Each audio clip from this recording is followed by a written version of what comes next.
سره په دونه ګڼ تعداد کې په قومي وطن پارټۍ کې شمولیت وکړو څو ته خپل طرف ته دې ته هرکلی وایم. باقي ورونو موږ په دې وطن کې پیدا شو لوی شو په دې وطن کې سیاست هم ولیده مشران هم ولیدله لیډران هم ولیدله او ډېر لوړ جوړ په دې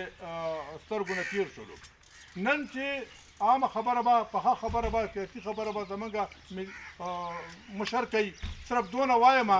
چې په دې وطن کې نن په دې پښتنو باندې کوم څه تېرېږي او د کوم څه حالات روان دي چې د پښتون قوم ټوله نسل کشي روانه ده، هغه هم معاشي لیول سره هم تعلیمي لیول سره او هم چې کوم ځای د هغه عزتونه لوټاویږي. اوس د پښتانه په یو میدان باندې راجمع کولو دپاره موږ او تاسو د شریک یو مهنت یو کوشش یو جدوجهد پکار دی او د دغه مهنت د دې دپاره چې کوم دی موږ له یو خپل یو د یو مشر ضرورت دی چې هغه زموږ د دې کاروان مشري وکړي، چې هغه زموږ لارښودنه وکړي او هغه لارښودنه هغه خلک کولی شي چې چا په زړه کې د دې پښتون قوم سره د دې غریبي خاورې سره د دې پښتني خاورې سره مینه وي. نو موږ او تاسو ټول لا دا دی چې موږ په کوم یو خلکو باندې اعتماد کړی هغه د دې وطن دپاره د دې قوم دپاره او خصوصا د دې پښتنو دپاره په معیار باندې پوره ونه خاطه.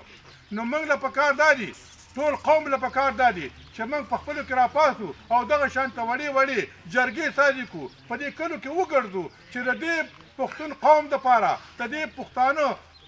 ولس دپاره داسې یو مشر پکار دی داسې یو رهبر پکار دی چې هغه د دې قوم صحیح رهنمایي وکړي او زه چې فکر کوم نن په دې ټوله پښتونخوا کې هغه صرف افتاب احمد خان شرپاو صاحب دی چې هغه د پښتنو دا کاروان مخکې بوتلی شي او هغې له ترقي ورکولی شي او هغه د دې ظلم نه د دې دغه نه ایستلی شي.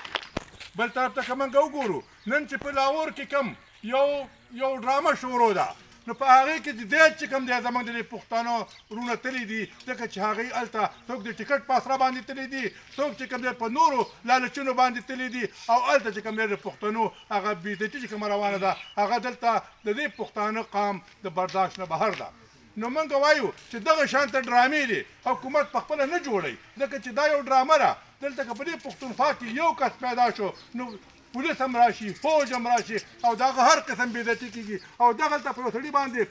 50-50 کیسونه دي او حکومت هغه ته راضي شي چې ولې پولیس راشي واپس منډه کړي. په دې